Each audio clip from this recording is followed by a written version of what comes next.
Père, nous te remercions pour ce jour, nous bénissons ton nom.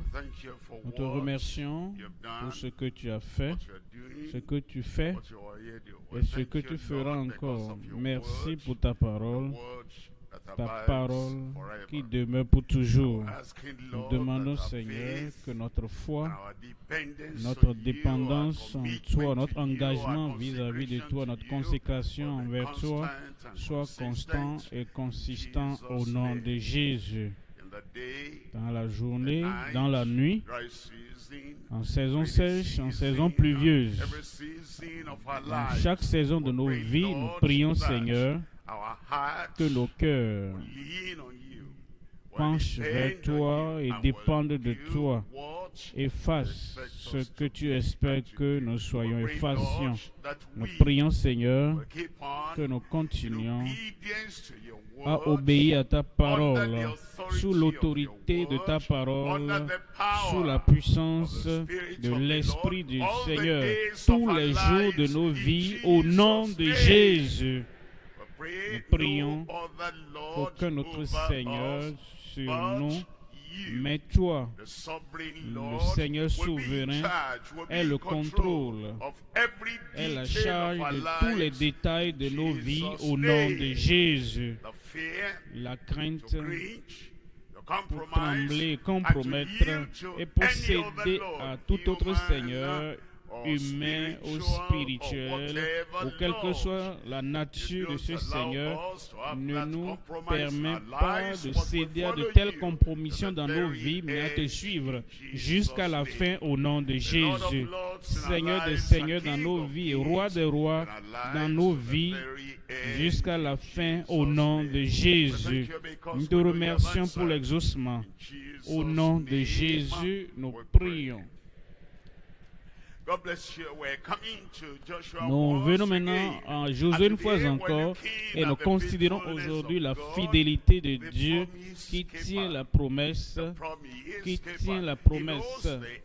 connaît la fin dès le commencement, l'avenir éternel depuis le passé éternel. Ce n'est pas un Dieu qui révise et revoit ce qu'il a dit.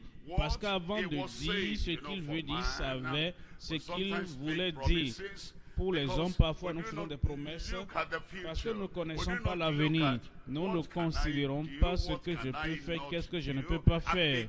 Et à cause de cela, donc, lorsque nous venons au moment où il faut tenir la promesse, certaines circonstances nous dérangent, certaines circonstances nous ébranlent et nous n'arrivons plus à faire ce que nous avons promis faire. Et nous avons alors à dire aux gens, vraiment, je suis désolé, vraiment quelque chose au-delà de mon contrôle est survenu. Et pour cela, donc, ce que je pensais pouvoir faire, je ne pourrai plus. Dieu n'est pas comme ça. Il connaît l'avenir, il connaît le présent et il connaît le passé également. Passé, présent et avenir, il est le même et tout est le même à ses yeux. Et pour cela, donc, quelle que soit la promesse qu'il fait, il sait dans le passé, il a toutes les passés et les ressources pour accomplir, il a toute la puissance pour accomplir ce qu'il promet. Ainsi donc, il tient sa promesse. Ainsi donc, la fidélité est l'un des attributs de Dieu. Quand nous disons attribut de Dieu, laissez-moi vous illustrer ça de cette manière. Un poisson a l'attribut et la nature de nager. Et un oiseau a l'attribut et la nature de voler. Vous ne pouvez pas donc ôter cette capacité de voler et cet attribut de l'oiseau. Vous ne pouvez pas également ôter cette capacité, cet attribut de nager du poisson. De la même manière, la fidélité est l'attribut de Dieu. Et parce que c'est l'attribut de Dieu, vous ne pouvez pas ôter cela de Dieu. Et lorsque nous rassemblons tout, la fidélité de Dieu qui fait qu'il tient la promesse dans les moindres détails. Tous les détails des promesses qu'il donne, il est fidèle, capable d'accomplir, prêt à accomplir. En réalité, il n'y a pas autre chose qu'il ne puisse pas faire. Donc ce matin, nous considérons la fidélité du Dieu qui tient la promesse dans les moindres détails. Voyons Josué chapitre 18. Nous lisons à partir du verset 1er. Josué chapitre 18. Lisons à partir du verset 1. Toute l'assemblée des enfants d'Israël se réunit à Silo et ils y placèrent la tente d'assignation. Le pays était soumis devant eux. Le pays était soumis devant eux. C'est ce que Dieu avait promis faire. Et c'est exactement ce que Dieu avait fait. Et aujourd'hui, nous avons des promesses. Et nous avons le plan de Dieu, ce qu'il dit qu'il fera en nous donnant la parole. Et nous prenons la parole et nous l'annonçons au monde. Et comme nous annonçons la parole au monde, nous dépendons de sa puissance, nous dépendons de sa présence et nous dépendons de l'accomplissement des prophéties qu'il a données, qu'à la fin de tout le plan, à la fin de tout le projet, voici ce qu'il fera et nous verrons. Ainsi donc, nous avons alors les regards sur lui. Nous savons ce qu'il a dit de faire et nous espérons qu'il fasse ce qu'il a promis faire. En Josué chapitre 21, Josué 21, voyons ici le verset 43. Josué 21, verset 43. C'est ainsi que l'Éternel donna à Israël tout le pays qu'il avait juré de donner à leur père. Ils en prirent possession et s'y établirent. Verset 44. Verset 44. L'Éternel leur accorda du repos tout alentour, comme il avait juré à leur père. Aucun de leurs ennemis ne put leur résister. Et l'Éternel les livra tous entre leurs mains. Verset 45, il nous dit, de toutes les bonnes paroles que l'Éternel avait dites à la maison d'Israël, aucune ne resta sans effet. Toutes s'accomplirent. Dans ta vie, toutes s'accompliront. Dans ta famille, toutes s'accompliront. Dans l'église, toutes s'accompliront. Parce que Dieu ne dira pas, je suis désolé, quelque chose d'au-delà de mon contrôle est venu et je ne peux plus accomplir. Il n'est jamais désolé, il est toujours là. Et donc, il nous donne la confirmation qu'il fera, qu'il accomplira tout ce qu'il dit, ce qu'il promet faire. La fidélité du Dieu qui tient la promesse dans les moindres détails. Nous considérons 3 points dans le message. Premièrement, la faillite et la négligence des possesseurs qui avancent. Voyons les enfants d'Israël. Tout est disponible pour eux. La puissance du Seigneur et du Dieu est disponible. Tout était disponible pour eux. Les armes de guerre qui n'allaient pas faillir, disponibles pour eux. La promesse qui ne faillira pas est disponible pour eux. Cependant, nous voyons qu'ils étaient négligents. Ils ont failli parce qu'ils n'ont pas utilisé tout ce qui était disponible. La même chose avec l'Église du Dieu vivant. La grâce est là. Le nom de Jésus est là. La puissance de l'Esprit de Dieu est là. L'Écriture est là. Et la commission est là. Cependant, si nous traînons, nous allons faillir. Premièrement, donc, la faillite et la négligence des possesseurs qui avancent. Deuxième point, le refuge de l'abri contre le poursuivant vengeur. le Seigneur a pourvu un refuge pour ceux qui font quelque chose par accident, pas délibérément, ceux qui peuvent avoir commis un meurtre par accident, pas délibérément, et ce n'est pas un meurtre. Et pour cela donc, si quelqu'un tuait un voisin, un parent, alors les parents de cette personne allaient poursuivre celui qui a commis l'acte.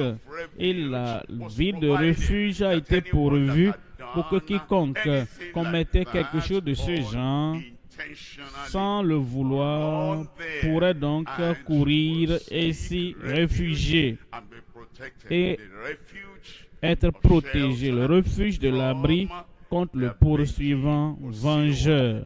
Le troisième point, la fidélité et la souveraineté du promoteur tout-puissant. Celui donc qui a fait la promesse. Premier point donc, la faillite et la négligence des possesseurs qui avancent. Nous divisons ce point en trois éléments. Premièrement, la négligence du peuple d'Israël. La négligence du peuple d'Israël. Deuxième élément, la recherche des 7 autres parties de l'héritage. Troisième élément, le partage de leurs possessions avec impartialité. Premier élément dans le premier point, la négligence du peuple d'Israël. En Josué chapitre 18, lisons à partir du verset 3. Josué dit aux enfants d'Israël, « Jusqu'à quand négligerez-vous de prendre possession du pays que l'Éternel, le Dieu de vos pères, vous a donné? » Il vous a donné le pays pour en prendre possession. Vous devez avancer. Il vous a donné le pays pour en prendre possession. Vous devez donc pénétrer le pays. Et pendant combien de temps négligerez-vous? Pendant combien de temps allez-vous traîner? Pendant combien de temps allez-vous vous retenir? Et vous n'avancez pas. Qu'est-ce qui occupe vos pensées? Qu'est-ce qui occupe votre cœur? Pendant combien de temps? Jusqu'à quand négligez-vous de prendre possession du pays que l'Éternel, le Dieu de vos pères, vous a donné? Verset 4. Verset 4, il dit, « Choisissez 3 hommes par tribu, et je les ferai partir. Ils se lèveront, parcourront le pays, traceront un plan en vue du partage et reviendront auprès de moi. » Rappelez-vous, nous avons appris que le monsieur était avancé en âge. Cependant, il ne traînait pas. La négligence n'était pas une conséquence de l'âge, c'est une habitude. La négligence, être négligent, ce n'est pas parce que tu es vieux, ce n'est pas parce que tu es avancé en âge. C'est parce que tu es absent d'esprit. C'est parce que tu ne te rappelles pas ce que Dieu avait commandé et a commissionné. Et voici ce qu'il faut faire. Et parce que tu es incrédule, voilà pourquoi nous traînons. Mais Josué, bien qu'il soit avancé en âge, cependant, il demandait aux gens, pourquoi négligez-vous d'avancer? Pourquoi vous n'avancez pas? Pourquoi vous ne voulez pas aller vers le prix de la vocation céleste afin d'avoir ce que vous devriez avoir et posséder ce que vous devez posséder? Faites ce que vous devez faire. Josué chapitre 15, verset 63. Les fils de Juda. Les fils de Juda ne purent pas chasser les Jébusiens qui habitaient à Jérusalem. Et les Jébusiens ont habité avec les fils de Juda à Jérusalem jusqu'à ce jour. Dieu leur avait dit, ne les laissez pas habiter, les chassez-les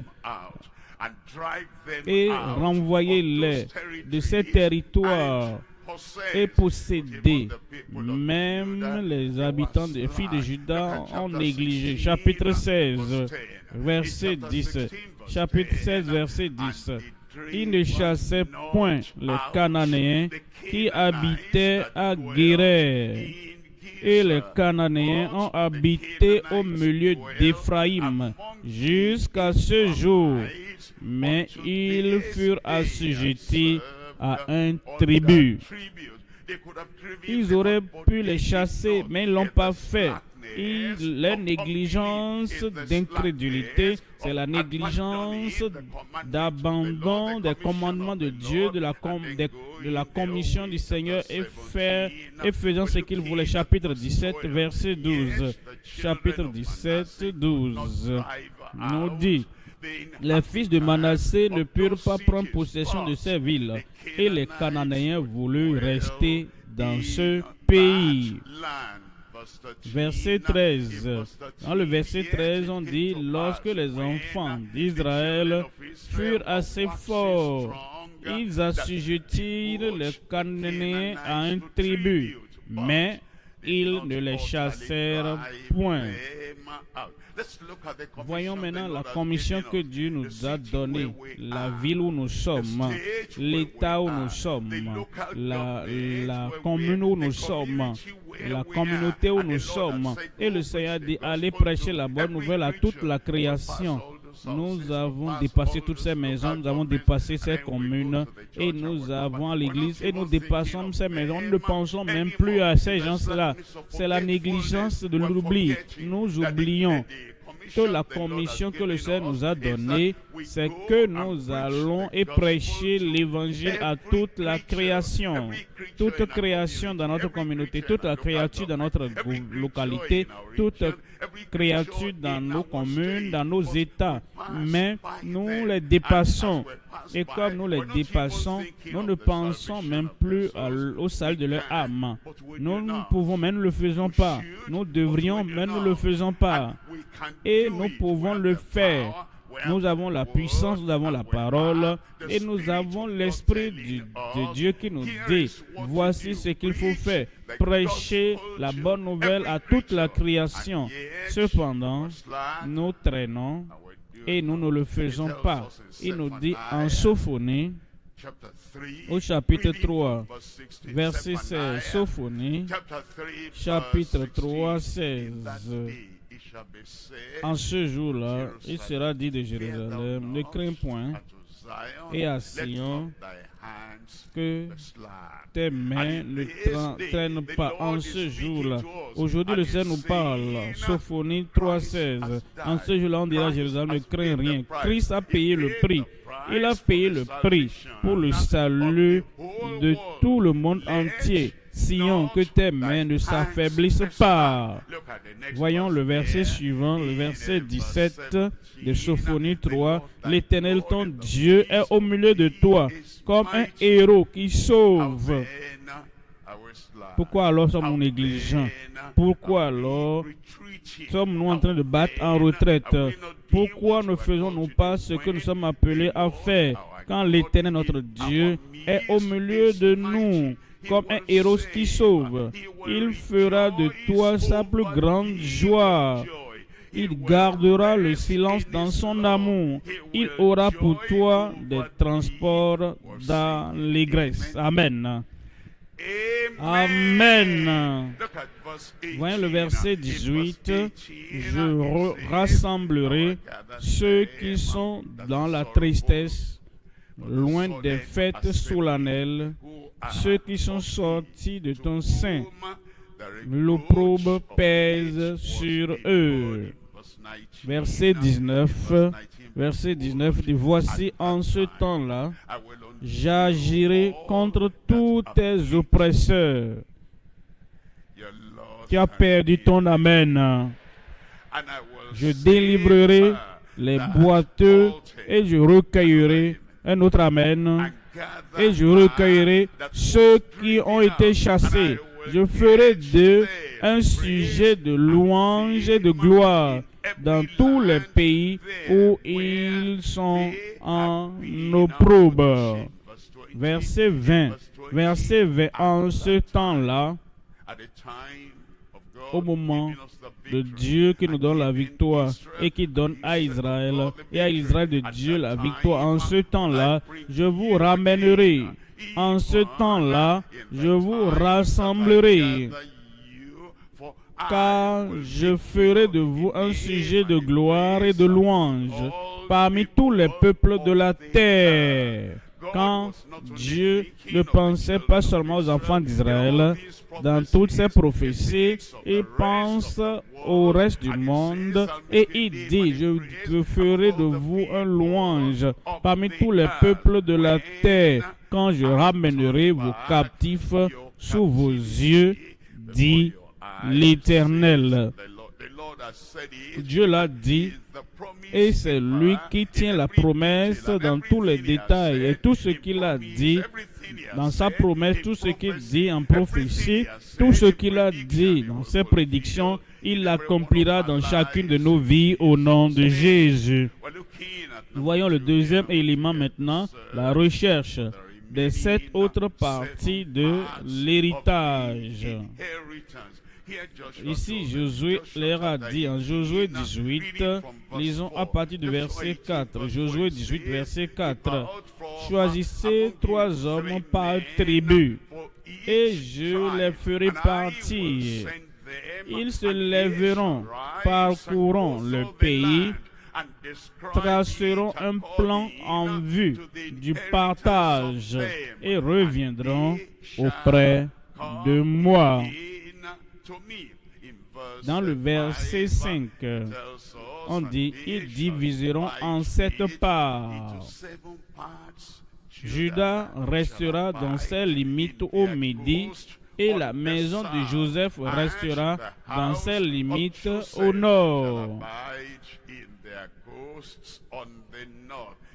Dans le verset 6 dit, vous donc, vous tracerez un plan du pays en 7 parts, et vous me l'apporterez ici. Je jetterai pour vous le sort devant l'Éternel, notre Dieu.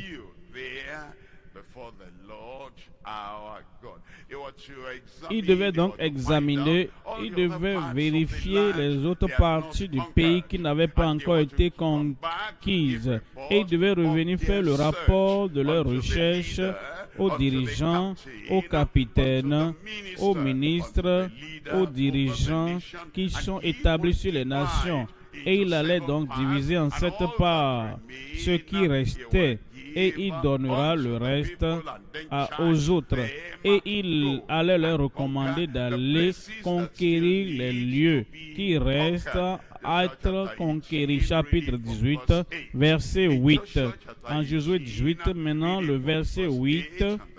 Lorsque ces hommes se levèrent et partirent pour tracer un plan du pays, Josué leur donna cet ordre.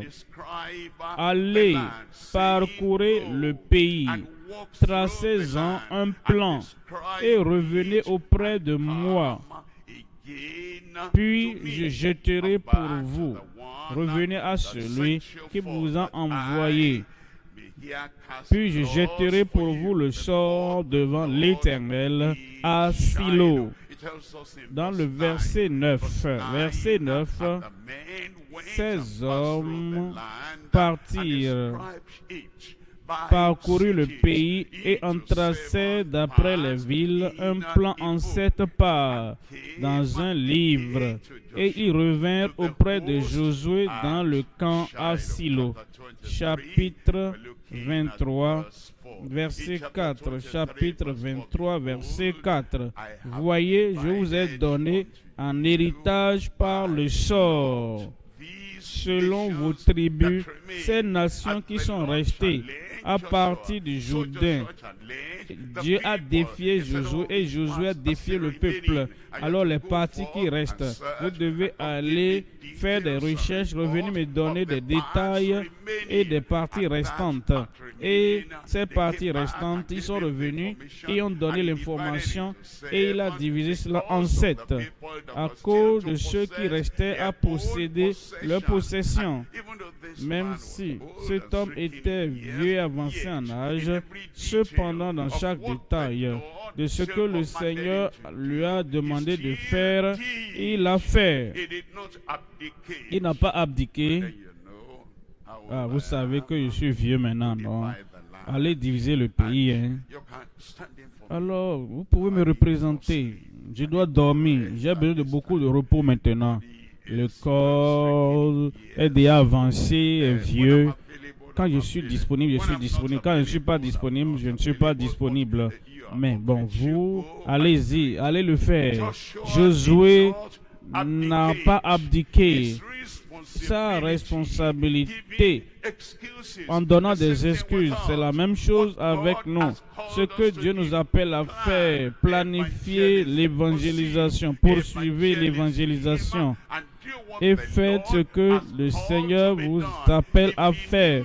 Si vous savez que vous ne pouvez pas le faire, si vous savez que vous ne pouvez pas, il ne va pas vous mettre là-bas. Mais il sait que la grâce est disponible. La force est disponible.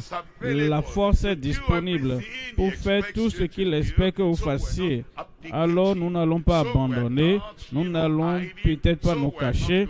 Nous n'allons pas nous rétracter de ce qu'il demande de faire. La grâce de Dieu sera suffisante pour toi. L'onction de Dieu sera suffisante pour vous. La puissance du Seigneur, la puissance de l'Esprit de Dieu sera suffisante pour vous. Lorsque vous vous engagez, vous ferez ce que Dieu a assigné pour vous.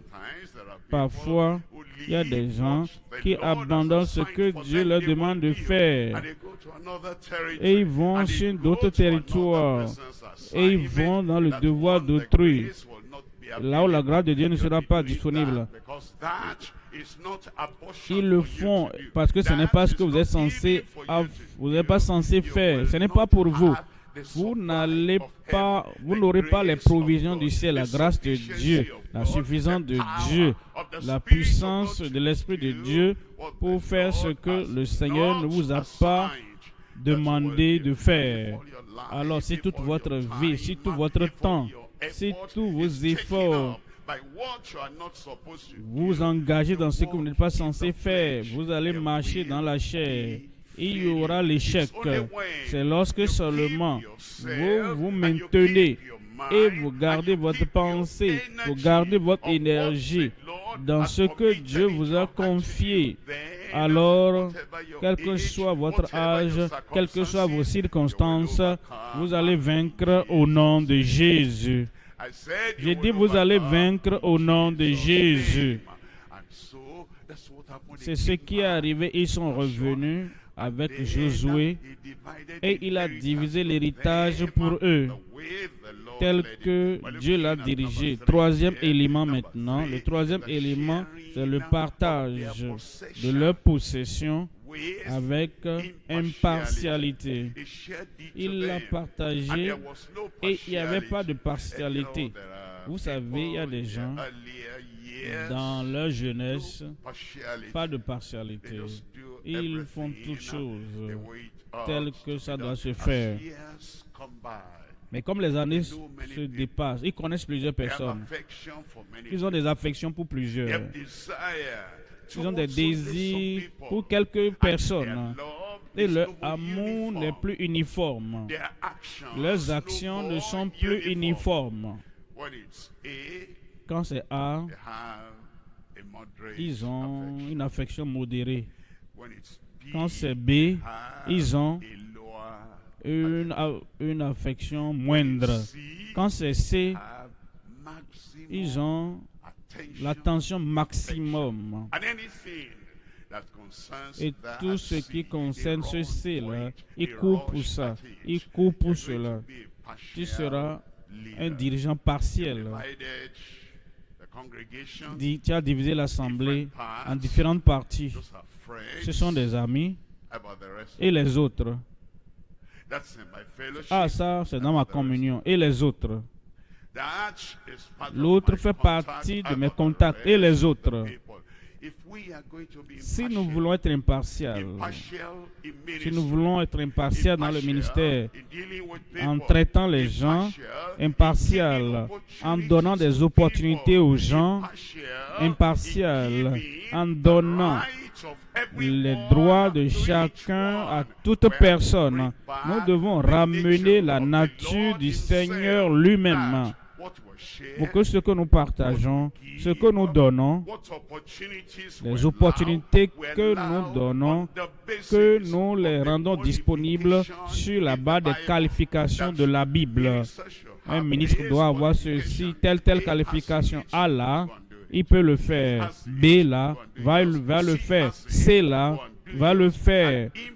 L'impartialité ne viendra pas. Nous ne travaillons pas dans l'église du Dieu vivant. Ah, l'autre est de ma tribu.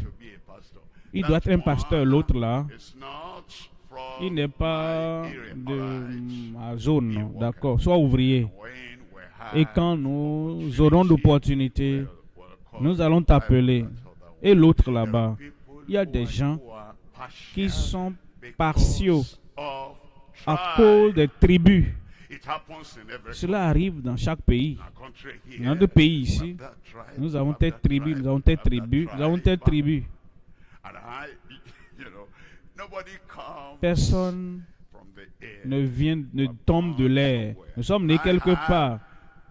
Ah, j'aime ma tribu. Oui, mais vous ne verrez pas la vie profonde au Nigeria ici, où moi, où je suis impliqué, vous ne verrez pas la partialité. Pour que je donne ceci à tel, parce que, ah, il est de ma tribu, jamais. Mais ceux qui suivent et ceux qui assistent et ceux qui nous m'aident, j'espère que nous demeurons sur le même standard. Et dans votre nation, s'il y a la vie profonde là-bas, ceux qui servent, ceux qui prêchent, ceux-là qui sont des pasteurs, l'impartialité, il ne fera rien. Parce que dans mon pays, le pays a voté telle tribu comme celui qui est en haut là-bas. Le pays considère telle tribu comme les blancs. Pour toi, deviens dirigeant, un pasteur, et vous suivez le modèle de votre pays. Et vous mettez le ministre qui vient de telle tribu, vous le mettez en haut là-bas. Maintenant, ceux qui ne viennent pas de telle tribu, parce que c'est la manière dont les choses se passent normalement. Non, tu ne peux pas opérer comme ça. Nous vivons et nous travaillons et nous servons et nous dirigeons avec impartialité. Ainsi donc, en Josué chapitre 18, lisons le verset 5. 18, verset 5. La Bible dit: ils le diviseront en 7 parties. Judas restera dans ses limites au midi et la maison de Joseph restera dans ses limites au nord. Verset 10, il dit: Josué jeta pour eux le sort à Silo devant l'Éternel. Et il fit le partage du pays entre les enfants d'Israël en donnant à chacun sa portion. Puisse le Seigneur nous aider au nom de Jésus. Votre Amen, c'est comme si il est faible. 1 Timothée chapitre 5, verset 21. 1 Timothée chapitre 5, verset 21. 1 Timothée 5, 21. Je te conjure devant Dieu, devant Jésus-Christ et devant les anges élus, d'observer ces choses sans prévention, sans préférence, et de ne rien faire par faveur. Sans prévention et de ne rien faire par faveur. soit un croyant régulier, uniforme, soit un chrétien impartial, une personne qui a les regards sur Christ. Le ministère appartient à Christ, l'Église appartient à Christ, et comme Christ le fera. Il t'amène à être son représentant là-bas, et tu le fais. Ne fais rien par prévention, rien par partialité. Et si tu as fait quelque chose avec partialité par le passé, tu as établi un dirigeant, pas parce qu'il est qualifié, mais parce que je suis comme toi, tu es comme moi, fais cette chose pour moi. Et le rapport te parvient de partout. Que l'œuvre là-bas, l'œuvre du Seigneur, le service du Seigneur est détruit là-bas. Tu ne l'appelles pas des rapports. Tu es l'homme de ma tribu, non? Qu'est-ce qui se passe là-bas? J'ai des rapports. S'il te plaît, va là-bas. Fais de ton mieux. Et on t'envoie encore des rapports. Si c'est un homme, une femme d'une autre tribu, qu'est-ce que tu aurais fait? Ne faites rien par prévention. Sans prévention et sans faveur, sans préférant les gens de ta tribu au-dessus des autres. Je te conjure devant Dieu et devant Jésus-Christ et devant les anges élus d'observer ces choses sans prévention et de ne rien faire par faveur. De ne rien faire par faveur. Deuxième point maintenant, le refuge de l'abri contre le poursuivant vengeur. Nous divisons ce deuxième point en 3 éléments. Premièrement, le sanctuaire de protection pour l'innocent.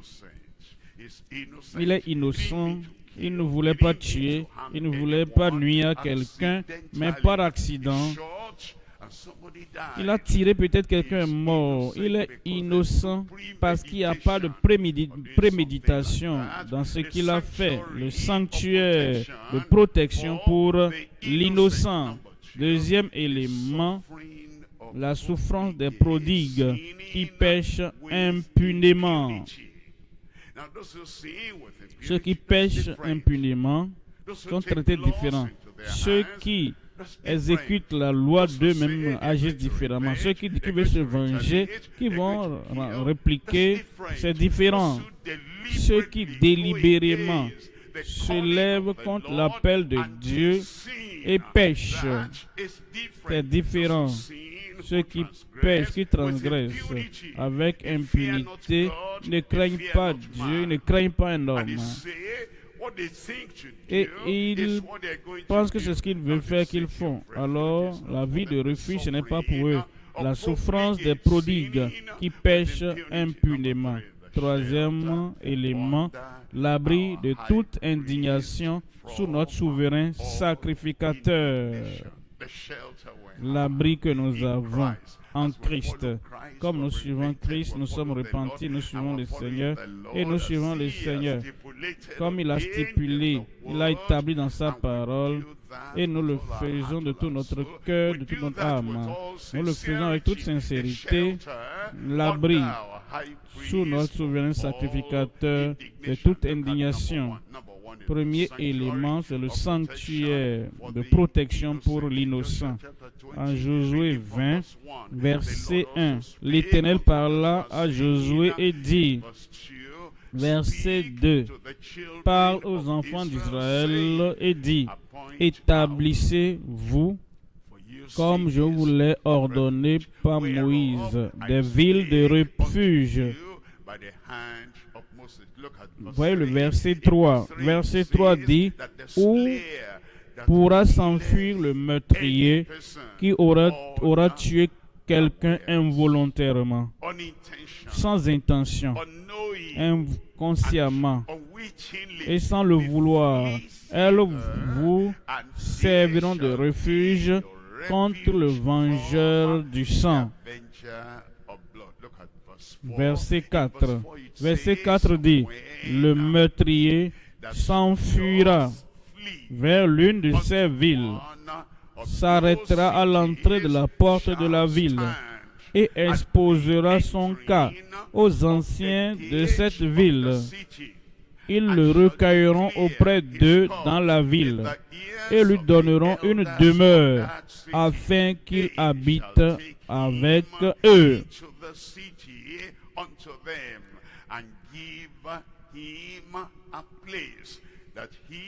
Verset 5.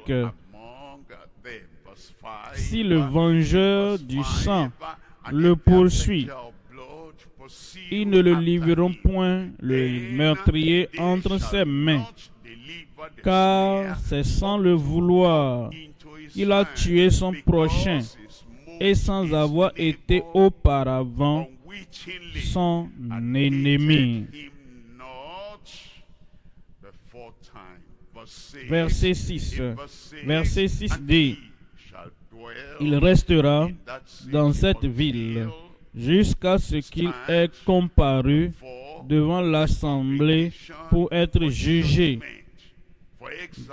pour être examiné, pour investigation, pour interrogation, pour qu'on puisse vraiment savoir qu'il n'avait pas prémédité son acte. On dit jusqu'à la mort du souverain sacrificateur. Alors, en fonction, à cette époque, le meurtrier s'en retournera et rentrera dans sa ville. Une fois que le souverain sacrificateur meurt, il pourra rentrer. Mais comprenez, il y a toujours des niveaux de malaise parce qu'il l'a fait par négligence. Il ne l'a pas fait intentionnellement, de façon préméditée, mais la vie a été ôtée.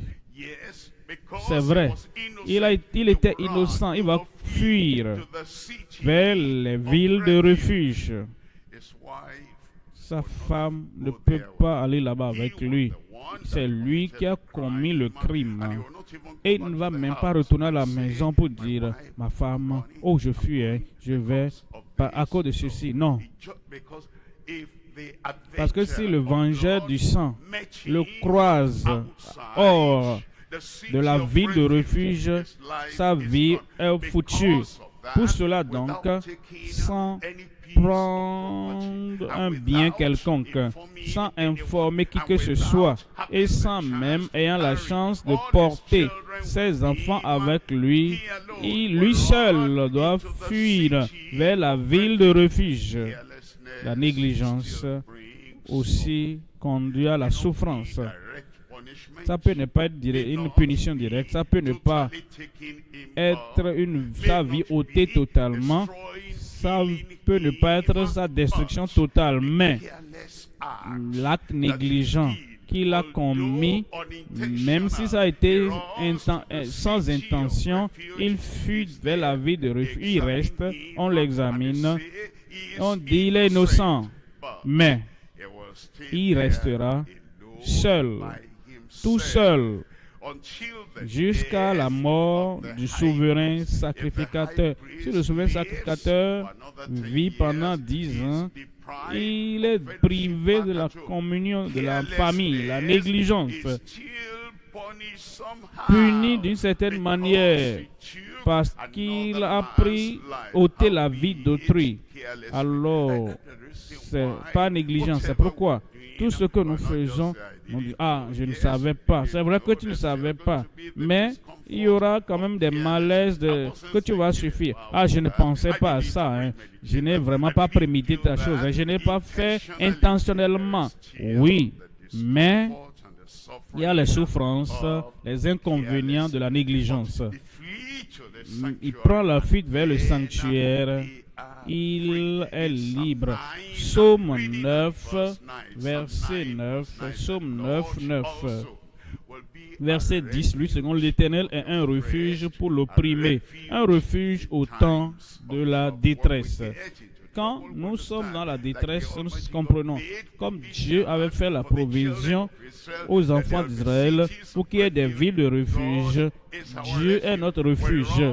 Nous courons à lui, nous fuyons vers lui, et il ne meurt jamais, il est toujours vivant pour toujours, et ses promesses sont établies pour toujours. Il va nous protéger au nom de Jésus. Voyons le verset 18. Verset 18, on nous dit, les méchants se tournent vers le séjour des morts. Dans le même chapitre, l'Éternel nous dit qu'il est le refuge des croyants, le refuge des pénitents, le refuge des repentants. Il dit, mais dans ce même chapitre, les méchants qui sont délibérés, les méchants qui continuent dans le péché délibérément et qui continuent à pécher avec impunité, les méchants se tourneront vers le séjour des morts, toutes les nations qui oublient Dieu. Voyons le deuxième élément maintenant, la souffrance des prodigues qui pêchent impunément. La souffrance des prodigues qui pêchent impunément. Il y a des gens, d'année en année, ils continuent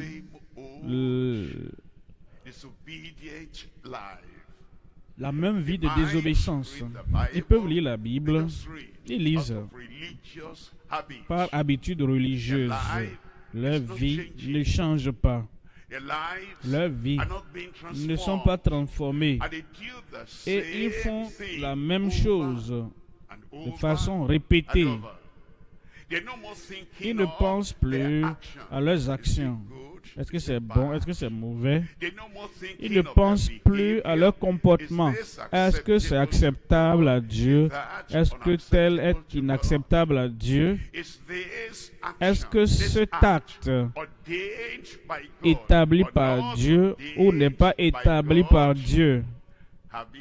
L'habitude a pris le contrôle, l'habitude d'opprimer les gens, l'habitude de pécher contre les commandements de Dieu, l'habitude de vivre, de faire tout ce qu'ils veulent faire sans aucune considération des attentes du Seigneur. Ils sont des prodigues et ils pêchent impunément. Maintenant, de telles personnes, la ville de refuge n'était pas pour eux. Et la protection du Seigneur n'est pas pour eux. Ils servent Satan. Et le Dieu du ciel ne va pas protéger ceux qui sont engagés à servir Satan. Exode, chapitre 21, verset 13. Exode 21, 13. S'il ne lui fait point dresser d'embûche et que Dieu l'ait fait tomber sous sa main, je t'établirai un lieu où il pourra se réfugier. Verset 14. Verset 14. Mais si quelqu'un agit méchamment contre son prochain avant cet acte, il a pensé à ça, il a planifié. Voici ce que je lui ferai. Et aucune prédication ne change ça. Aucune prière ne pourra changer ça. Aucune intercession ne pourra changer cela. Il dirait là-bas, je serai au milieu du peuple. Et voici ce que je ferai. Tous les messages du programme ne vont pas changer mon intention et ma détermination. Ça, c'est pécher impunément. Cet homme, cette femme n'est pas chrétien. Cet homme, cette femme est un rebelle. Elle est une rebelle. C'est quelqu'une qui dit que Dieu dit ce qu'il veut dire. Que le Saint-Esprit dise ce qu'il veut dire. Mais, voici comment moi je vais agir. Mon frère, ma soeur, tu sais, ces gens-là avec de tels cœurs, ils ne sont pas des chrétiens. Ils ne suivent pas Christ. Il n'y a pas d'expression de la puissance transformatrice du Seigneur dans leur vie. Mais Si quelqu'un agit méchamment contre son prochain en employant la ruse pour le tuer, tue avec hypocrisie, avec une décision préméditée, voici ce que je veux faire. Il dit, tu l'arracheras même de mon autel pour le faire mourir. Psaume 19, 13. Psaume 19, 13. 19, 13. Verset 14. Préserve aussi ton serviteur des orgueilleux, qu'il ne domine point sur moi. Alors je serai intègre, innocent de grands péchés.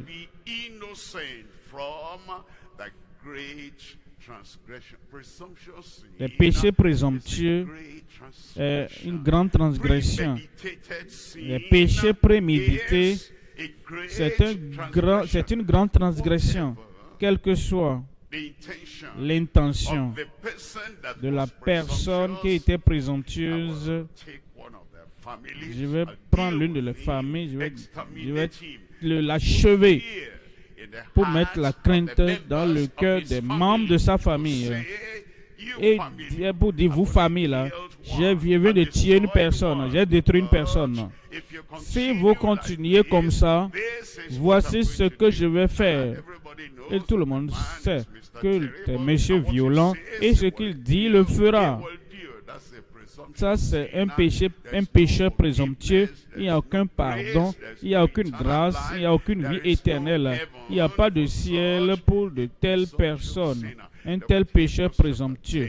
Hébreux 10, verset 26. Hébreux 10, 26. Dans le Nouveau Testament. Car si ceux-là qui sont dans la dispensation de la grâce, car si nous péchons volontairement après avoir reçu la connaissance de la vérité, il ne reste plus de sacrifice pour les péchés. Verset 27, mais une attente terrible du jugement et l'ardeur d'un feu qui dévorera les rebelles. Verset 28, celui qui a violé la loi de Moïse meurt sans miséricorde sur la déposition de 2 ou de 3 témoins. Verset 29, de quel pire châtiment pensez-vous? Il y a des gens qui comprennent mal le Nouveau Testament. Ils renversent le Nouveau Testament et disent, oui, dans l'Ancienne Alliance, si quelqu'un pêche, c'est ce que Dieu va faire. Mais nous sommes dans la Nouvelle Alliance. La grâce qui dépasse la rébellion des rebelles. L'injustice qui dépasse l'injustice des injustes. Nouveau Testament, non. Vous n'avez pas lu votre Nouveau Testament bien. Verset 29. De quel pire châtiment pensez-vous que sera jugé digne celui qui aura foulé aux pieds le Fils de Dieu de façon présomptueuse, délibérément? Voici ce que le Seigneur veut. Le Fils de Dieu, notre Sauveur, celui qui est mort pour nous, il veut que l'Évangile aille dans sa puissance vers tout le monde. Et quelqu'un vient de façon présomptueuse et dit non. Et il foule aux pieds le Fils de Dieu. Voyez ceci qui aura tenu pour profane le sang de l'alliance par lequel il a été sanctifié. Il a été sauvé, il a été sanctifié. Son cœur était tendre, son cœur était sobre, son cœur était obéissant à la parole de Dieu. Il a vécu par les préceptes de la parole. Il était sanctifié. Mais maintenant, la négligence, maintenant, l'endurcissement de cœur s'est infiltré en lui Et maintenant, il considère ce sang par lequel il a été sanctifié et comme une chose profane, une chose régulière, une chose normale. Le sang de Christ, le sang de tous les animaux, la même chose, comme une chose profane et qui aura outragé l'esprit de la grâce. La grâce de Dieu, l'esprit de Dieu l'avertit. Tu connais la voie du salut, non? C'est quoi ça encore? Tu connais la voie de la sanctification. Ça là, c'est quoi encore? Mais il prend tous ces avertissements de l'esprit comme n'étant rien du tout. Et il outrage l'esprit de la grâce. De quel pire châtiment? Verset 30. Verset 30. Car nous connaissons celui qui a dit, à moi la vengeance, à moi la rétribution. Et encore, le Seigneur jugera son peuple. Pas seulement les païens, pas seulement ceux du dehors, le Seigneur jugera son peuple. Et quand il les juge, quel sera le résultat? Verset 31. Verset 31, c'est une chose terrible que de tomber entre les mains du Dieu vivant.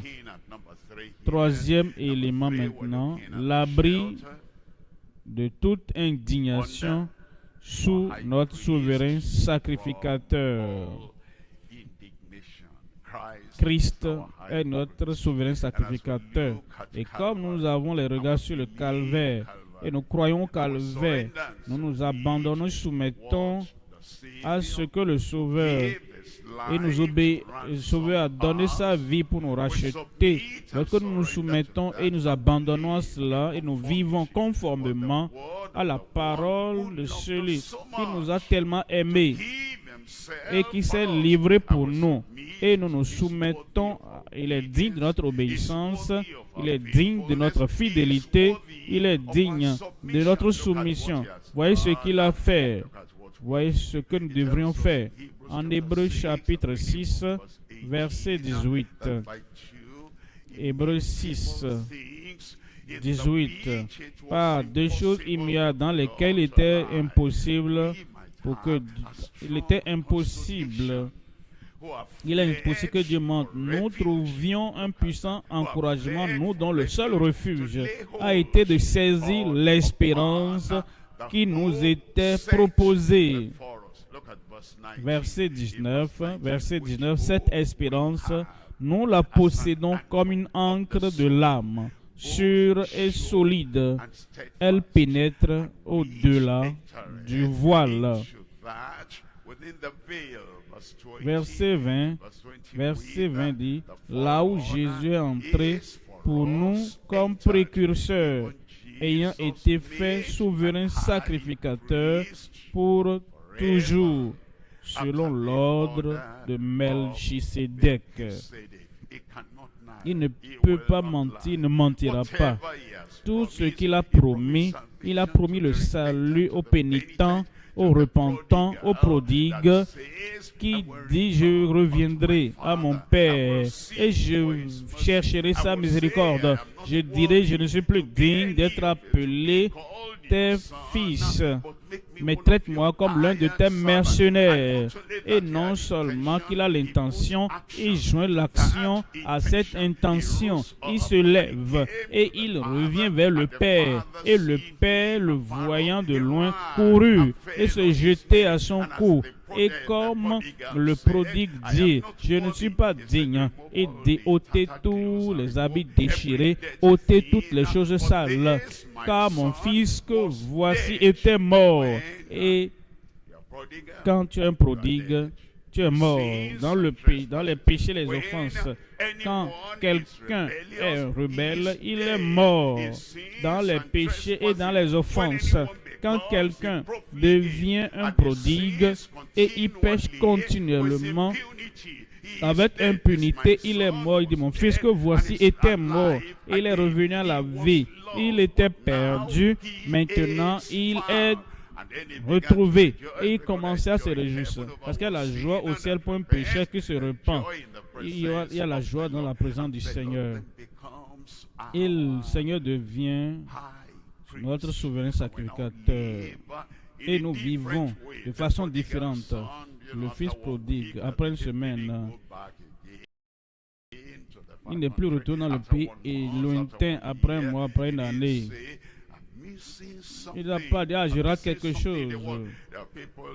Il y a des gens qui rétrogradent, ils disent qu'ils se répandent et ils rétrogradent encore. Ah, c'est pas comme le fripa. C'était pas une rétrogradation répétée. Et il est revenu et resté dans la maison. Je vais demeurer. Je vais demeurer. Tite 1, verset 2. En Tite 1, verset 2. Lesquels reposent sur l'espérance de la vie éternelle, promis dès les temps anciens par le Dieu qui ne ment point. Il a promis. Et c'est un Dieu fidèle. Et c'est le Dieu qui tient la promesse. Le Dieu éternel et fidèle. Dieu a promis cette vie éternelle. Et il ne peut mentir.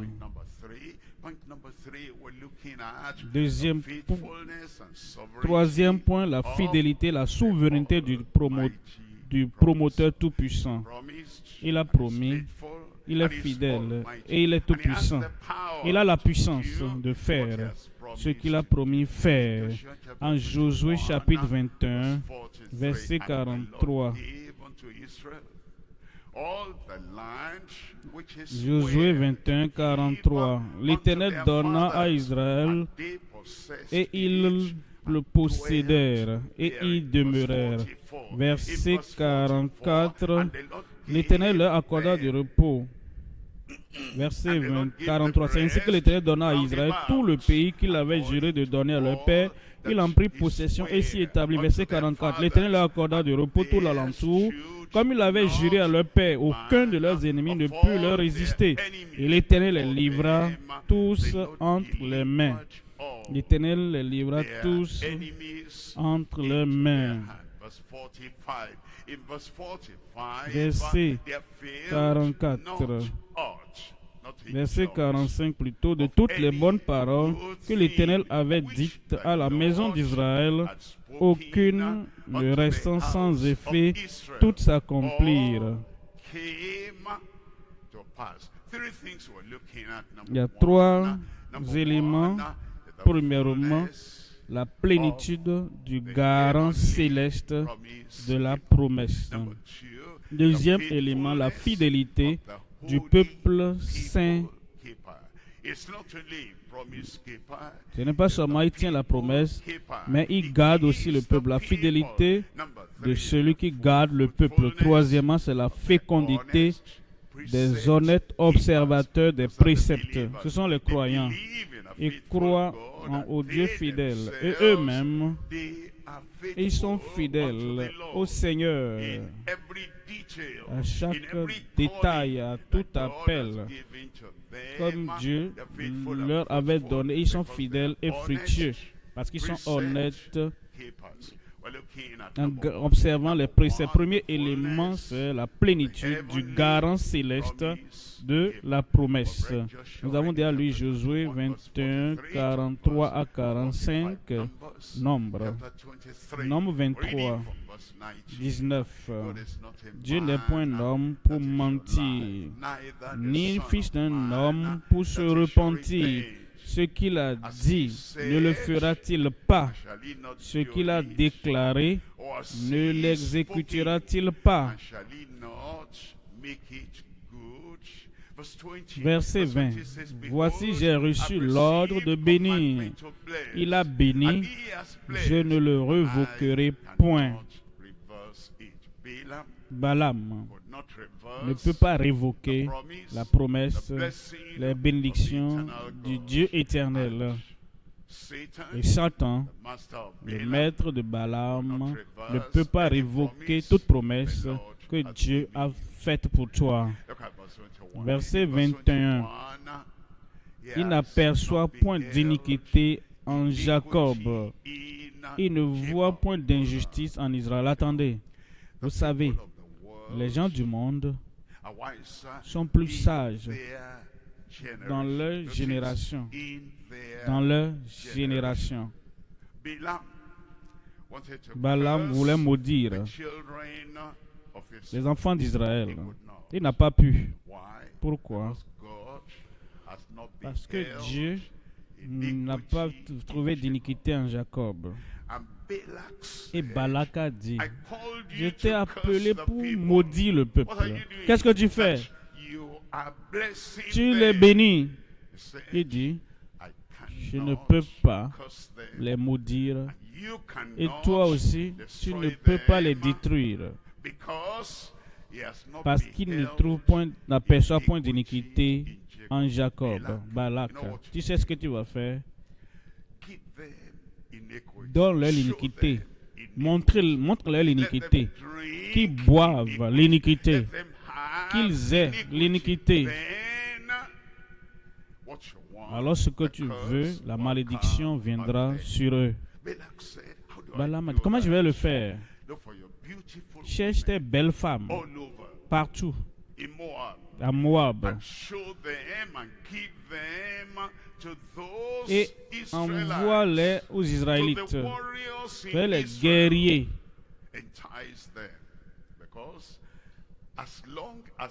Aussi longtemps qu'il ne trouve pas d'iniquité en Jacob, nous sommes impuissants, on ne peut rien faire. Balak a suivi le conseil et a exposé les femmes de son pays. Et ces Israélites se sont oubliés. Ils pensaient qu'ils étaient puissants. L'iniquité, c'est ce qui est arrivé. Et dès qu'ils l'ont fait, et Balaam a enseigné, Israël a péché. Maintenant, ça c'est accompli du monde.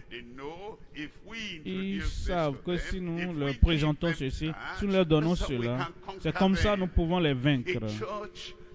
Une église qui est sainte sera une église qui est en bonne santé, sera une église qui est puissante. Une église qui est sainte sera une église qui est invincible. Mais quand Satan, le Dieu de ce monde, et les gens envoient le péché, quand ils envoient la confusion, quand ils envoient le conflit, quand ils envoient les luttes, les bagarres, quand ils envoient la sensualité du monde, nous ne sommes plus saints et le monde pourra faire ce qu'il veut. Et il y aura la destruction. Mais nous ne serons pas détruits au nom de Jésus. La victoire était de l'autre côté parce que Dieu n'aperçoit point d'iniquité en Jacob. Il ne voit point d'injustice en Israël. L'Éternel, son Dieu, est avec lui. Il est son roi, l'objet de son allégresse. Verset 22. Verset 22. Dieu les a fait sortir d'Égypte. Il est pour eux comme la vigueur du buffle. Verset 23. Verset 23. L'enchantement ne peut rien contre Jacob, ni la divination contre Israël. Au temps marqué, il sera dit à Jacob et à Israël quelle est l'œuvre de Dieu. Deuxième élément maintenant, la fidélité de Dieu qui garde le peuple saint. Il tient la promesse et il préserve le peuple. Il garde le peuple pour la promesse et il garde la promesse pour le peuple. Il est le haut, celui qui garde le peuple. Genèse 28, verset 13. Genèse 28, 13.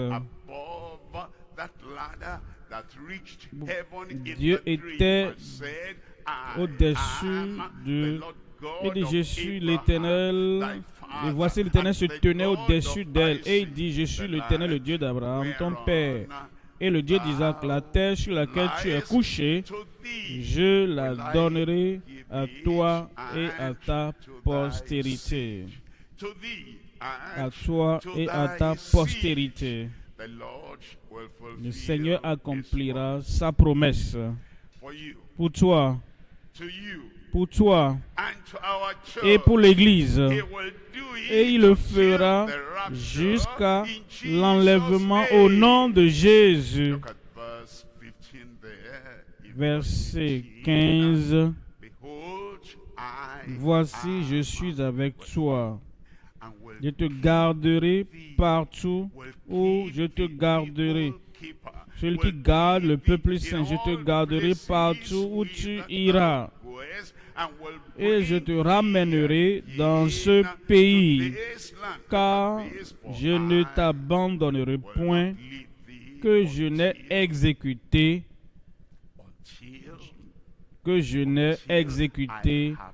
ce que je te dis.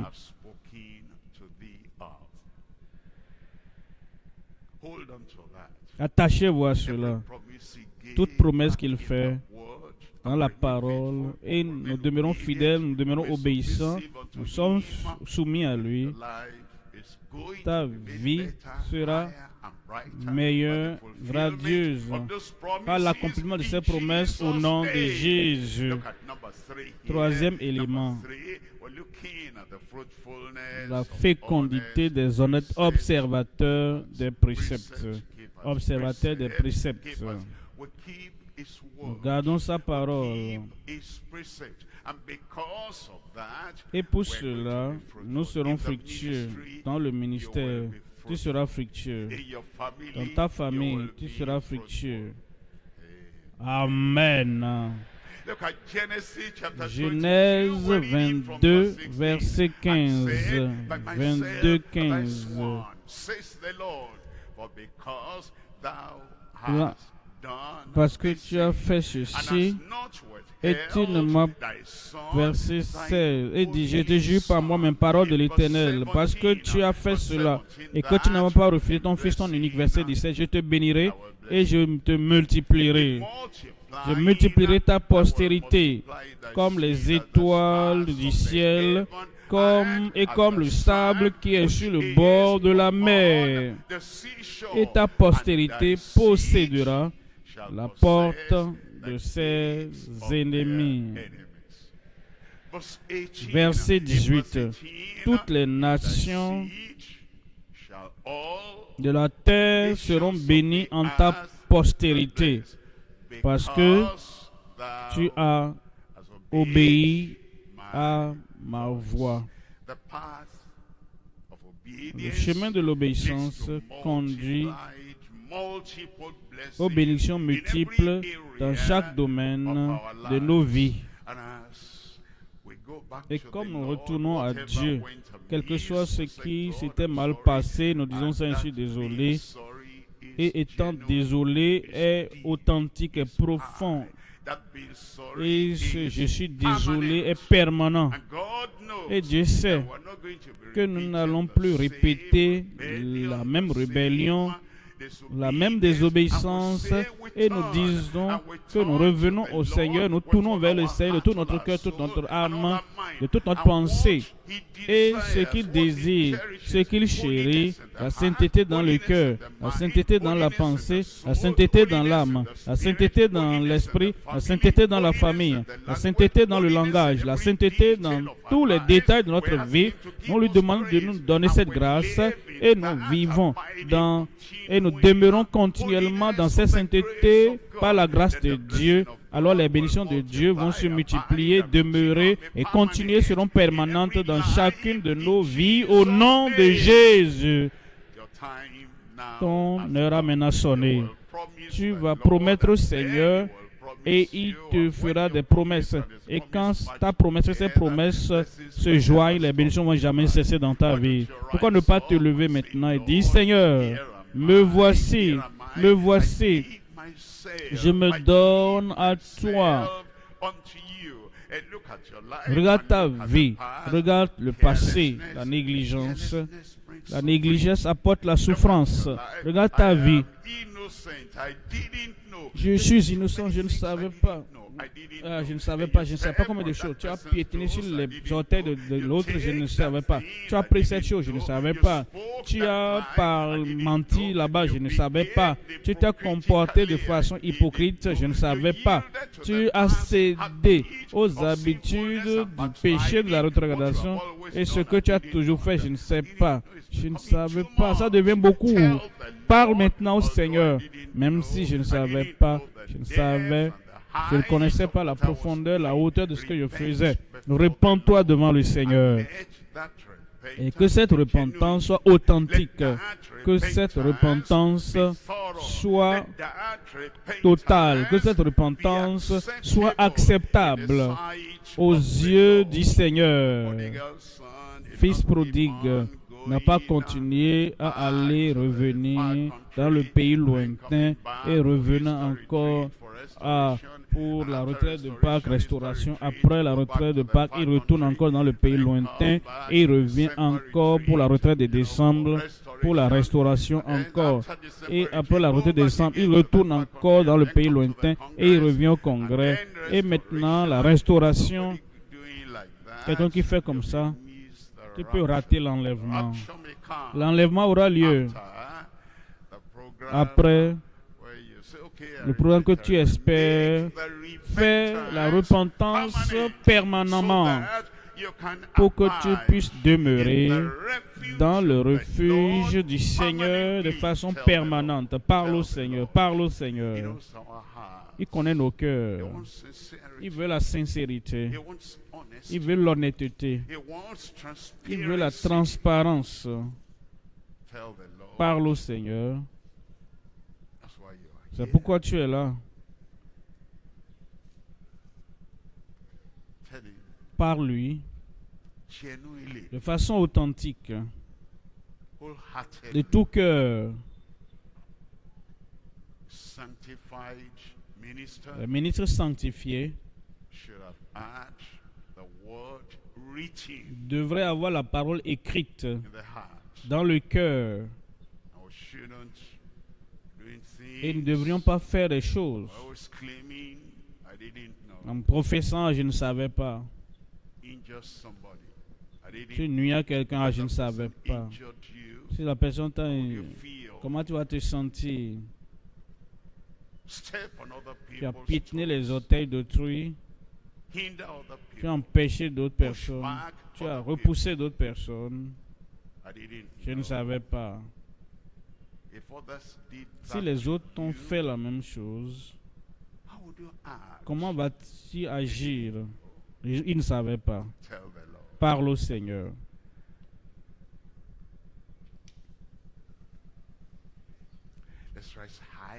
Allons plus haut. Allons plus haut dans la connaissance.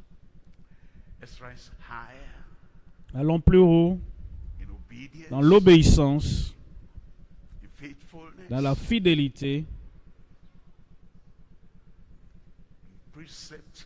dans l'observation des préceptes, dans la vie gracieuse, l'observation gracieuse de la parole. Plus haut. Et nous allons expérimenter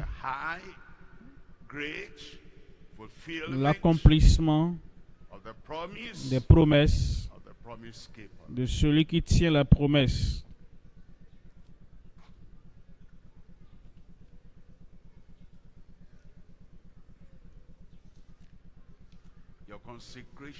Ta consécration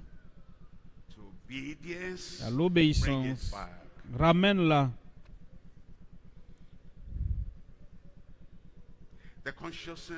La conscience de la présence de Dieu qui voit toutes choses, qui connaît toutes choses, qui connaît l'intention du cœur, la conscience de cette présence de Dieu, ramène-la.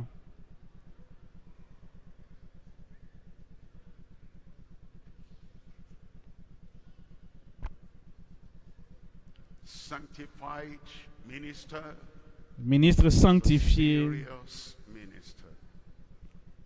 c'est des ministres sérieux.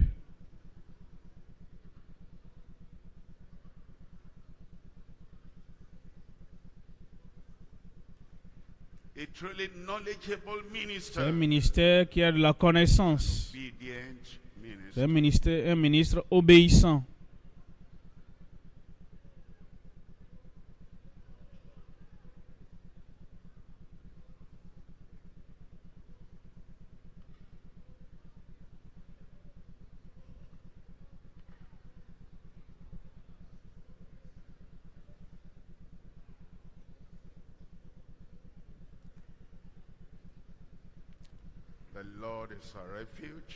L'Éternel est notre refuge.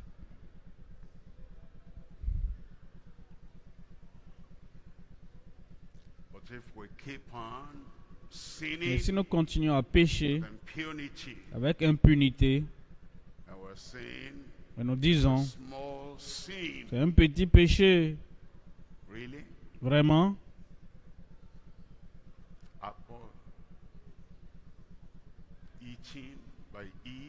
la pomme mangée par Ève, l'arbre dont Dieu avait dit vous n'en mangerez pas. Elle a mangé. Elle a influencé son mari. Il a mangé un petit péché. Un péché d'un moment. Vous connaissez la conséquence.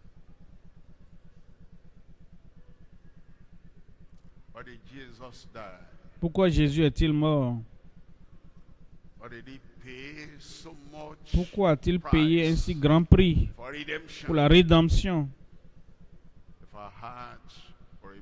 Si nos cœurs doivent demeurer aussi pécheurs comme toujours,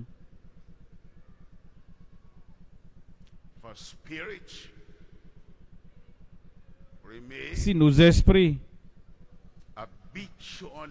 demeure habituellement pécheur comme toujours, pourquoi est-il mort alors? Que faisons-nous de toutes ces promesses qu'il nous a faites? Je répandrai sur vous l'eau pure et ils seront purifiés. Je leur purifierai de toutes leurs souillures et de toutes leurs idoles.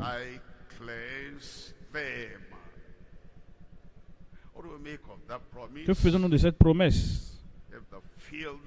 Si la souillure va continuer, je leur donnerai un cœur nouveau, le cœur de chair, et j'ôterai le cœur de pierre de leur corps. Que faisons-nous de cette promesse? Si les péchés présomptueux délibérés continuent,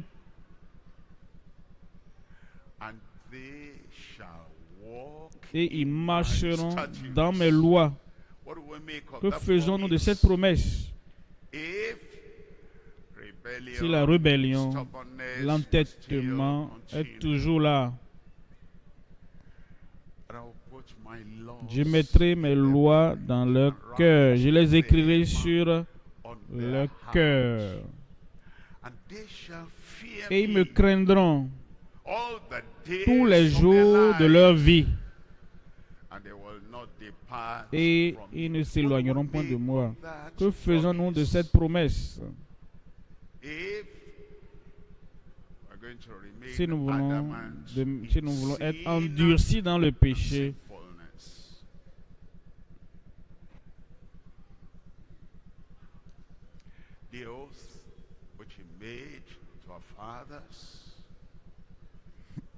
le serment qu'il a fait à nos pères, de nous délivrer de tous nos ennemis, afin que nous le servions sans crainte, en marchant devant lui dans la sainteté, dans la justice, tous les jours de nos vies. Que faisons-nous de cette promesse? Si personne ne peut vaincre le péché,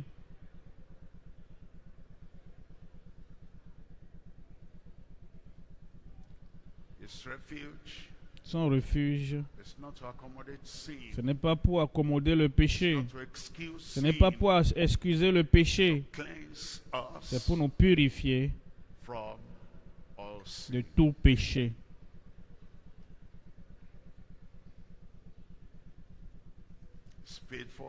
Il est fidèle et il garde ses promesses. Le Dieu qui garde ses promesses. Il est fidèle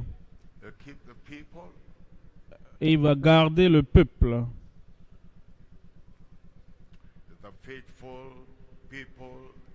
C'est celui qui garde le peuple fidèle.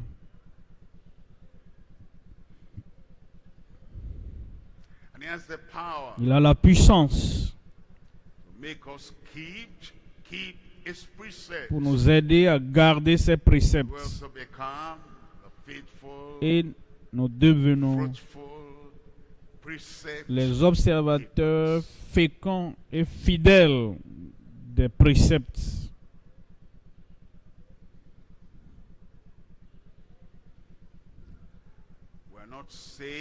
Nous ne sommes pas sauvés pour pécher. Nous sommes sauvés du péché.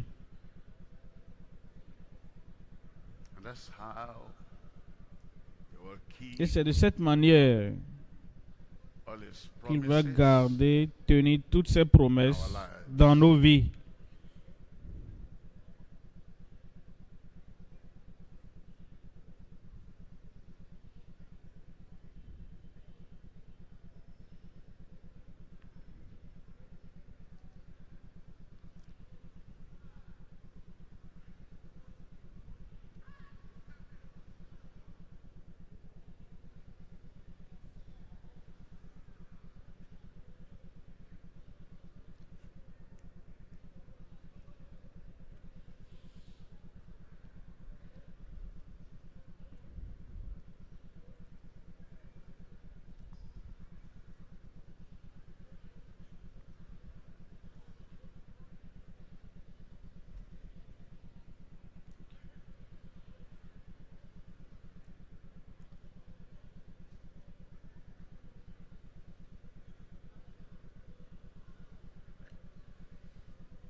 Au nom de Jésus, nous prions.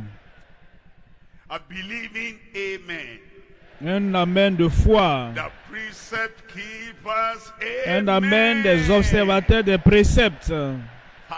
Père, Nous te remercions parce que nous t'avons comme Père, celui qui tient ses promesses.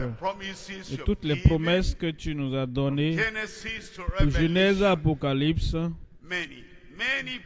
plusieurs promesses concernant notre conversion, concernant la transformation de vie, concernant la sainteté dans la grâce, concernant tout pas que nous faisons, la victoire, le triomphe, la victoire, le fruit que nous allons porter. Toutes les promesses que tu nous as données pour notre salut, pour notre sanctification et pour l'Esprit de Dieu qui doit demeurer en nous, pour que nous soyons des croyants victorieux, triomphants dans tous les domaines de notre vie. Seigneur, comme toi qui tiens les promesses, accomplis-les au nom de Jésus. Maintenant, nous savons que tu es celui qui tient les promesses envers les observateurs des préceptes. Et ta bonté n'est pas pour nous conduire vers la négligence, pour que nous nous amusions avec le péché, pour que nous rébellions pour l'injustice, pour faire le mal. Nous ne devons pas prendre ta grâce à la légère. Nous ne devons pas mépriser l'esprit de grâce. Nous prions, Seigneur, la grâce pour être observateur des préceptes. Accorde à chacun au nom de Jésus. Partout il y a l'habitude de la rébellion, prends le marteau du ciel, brise, broie, détruis cette habitude, cette nature au nom de Jésus. Seigneur, fais ce que tu dois faire pour briser la désobéissance, la corruption de chaque vie au nom de Jésus.